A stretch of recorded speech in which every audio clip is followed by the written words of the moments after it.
Mr. Speaker, this was a very good budget. New Zealand is heading in the right direction, and it's a confident budget for a confident country.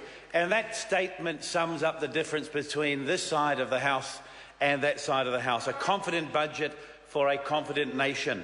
Mr. Speaker, I want to be charitable listening to the last two speakers, and Ranjan Prasad said this will be his last budget. So I will resist the opportunity or the challenge or temptation to do anything but wish him well in his many, many years ahead. But can I say that, Mr. Speaker, we need to be optimistic in this House. We need to focus on the good things that happen in New Zealand. We need to be fair and reasonable, and when we're in opposition, we don't just have to oppose about absolutely everything. What must it be like after 6 years in the opposition to feel that everything is wrong with this country and that the members opposite are right all of the time? Well, let's wait and see, Mr. Speaker. 2 elections in a row, New Zealanders have had a choice. And those New Zealanders have decided they did want a brighter future. They did want to choose a New Zealand that was heading in the right direction. And what they've been saying to us through the media, on the airwaves, as they call the radio stations, in our electorate seats, is this is a confident budget for a confident nature. And when the members opposite stop talking and listen to New Zealanders, they'll actually see what it is New Zealanders are interested in. Now, let's contrast this, not just our speeches and how aspirational we are compared to members opposite, but let's contrast the budget delivered by Bill English in New Zealand last week to the one that was delivered in Australia the very same week. But before we do, let's remember 3 or 4 years ago, when these very members who have been quite vocal in this House were saying, why aren't you, the national government, more like they are in Australia? Why aren't we more like, and they used the term, the lucky country, they said Australia, where all of those New Zealanders, they said, were going. Well, guess what? They were leaving under the Labor government, and yes, when we inherited such a mess from a Labor government after 9 years, they continued to go. But we haven't heard that now, have we, Mr. Speaker, last week from the Labor opposition? Why aren't you more like Australia? Well, can I say to New Zealanders, when they face the choice of who will govern them on the 20th of September of this year, if they choose a Green Labor government coalition, then they will get the wish that the Labor Party has asked for.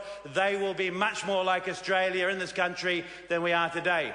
And the reason for that, Mr. Speaker, was in Australia, they are facing very difficult times. In Australia, they've made cuts. They've cut their welfare, they've cut their civil service, their public service, they've increased taxes, they've got a special deficit tax, and after all of those changes, all of those cuts, costs going up when people go to the doctor, across the board, they're going to have a $32 billion New Zealand deficit in this next year. A $32 billion deficit. Now, that may be all right for members opposite and the Labor Party and the Greens. Maybe they think that's okay, but I'm not sure that's a feeling in Australia right now. How come we're not hearing from them? Why aren't you like the lucky country now? Compare that to the job that Bill English has done and the hard work that New Zealanders have done over this last 5 years of what we must recognise has been very difficult times for New Zealanders, a deep recession, as one of the members opposite always says, the worst this and the worst that over 50 years. Well, a very steep recession, a global financial crisis, a great challenge in Christchurch because of the earthquakes. Well, we have a modest surplus, Mr. Speaker, coming to New Zealand, $372 million, a very modest surplus. But that's so much better than the deficits were forecast by Treasury when we took over the government benches, and so very different to what's happening in Australia. Forecast of growth rates within 2 and 4% over the next 4 years. One of the first countries in the Western world to not only get back to surplus, but to have sustainable levels of growth, which will help grow the economy and grow incomes for New Zealanders. Such a great difference between our two countries. This was a budget focused on growth, jobs and prosperity. But, Mr. Speaker, it wasn't just about the economy. There was much more to it than this. And I think this is what hurts the opposition the most. Helping children and helping families. A $500 million investment in children and families in New Zealand. Free GP visits, free prescriptions for all children under the age of 13.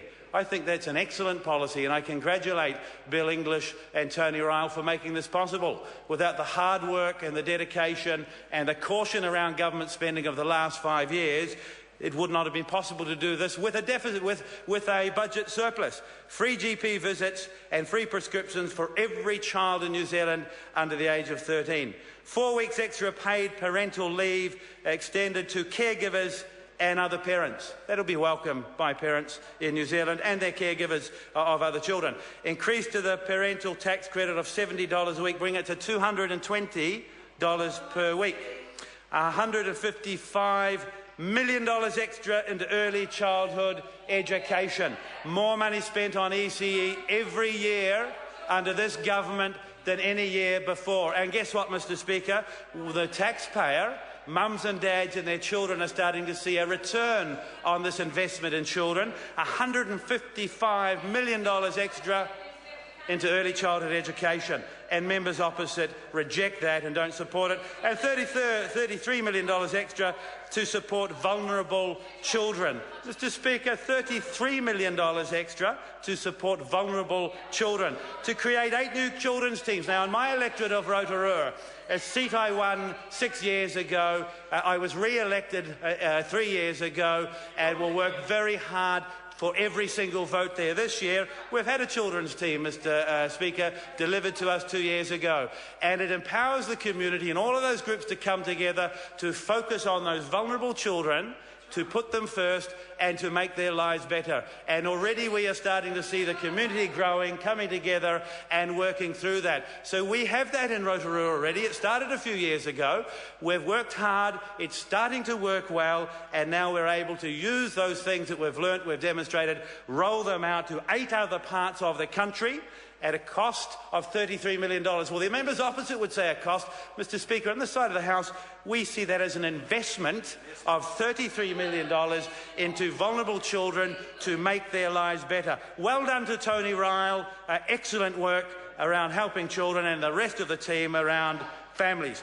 Now, the other thing I wanted to talk about, Mr. Speaker, because if one only listened to the opposition, you would think that there was no work done here at all. And this comes to health. What more have we done in health? Because all of those statistics, all of that extra money I mentioned that we spent around families, we get to do that, and we also can run a modest surplus this year. So different than Australia. Better sooner, more convenient health care. Well, that's never been a time where that statement was truer. $110 million extra for elective surgery. That's knees and hips, Mr. Speaker. Knees and hips for New Zealanders getting operations. When I became a Member of Parliament of Rotorua 6 years ago, the number of complaints in the community because people weren't getting their operations, they weren't being treated by our hospitals, they were being put on waiting lists and then receiving letters saying you've been knocked off the waiting list, and then the Labor government at the time said they were doing a great job by not delivering operations but knocking people off waiting lists. Well, now this is more operations every year in Rotorua and other parts of the country than every year before. $112 million for disability support, $96 million for increased home-based support care, $90 million free GP visits, $40 million additional support for the elderly, $33 million for faster cancer treatment, $20 million for rheumatic fever, $6 million for cochlear implants for children. Mr. Speaker, this is a budget of a caring government, a government that has worked hard over 5 years to move New Zealand out of recession, to get us back on track, to back New Zealanders, to get us back to a modest surplus which will grow in the years ahead. This is a government that's worked hard with New Zealanders to deliver for New Zealanders, and I think it couldn't be a better budget coming in to an election. And I say this to you, Mr. Speaker. If the members opposite want to revert back and be like Australia or other countries, then keep making the pledges that they are in the Labor Party with the Green Party about how they can just spend money on anything they want with no accountability. The public saw that over 9 years, Mr. Speaker. They didn't like it. They rejected it. We'll make a case as a confident government. We've got a confident budget for a confident country. This will be a very good year to go to the election. This is a caring budget. It's a caring country. It's a caring government. And, Mr. Speaker, I commend this budget to the House. Carol Beaumont. Thank you very much, Mr.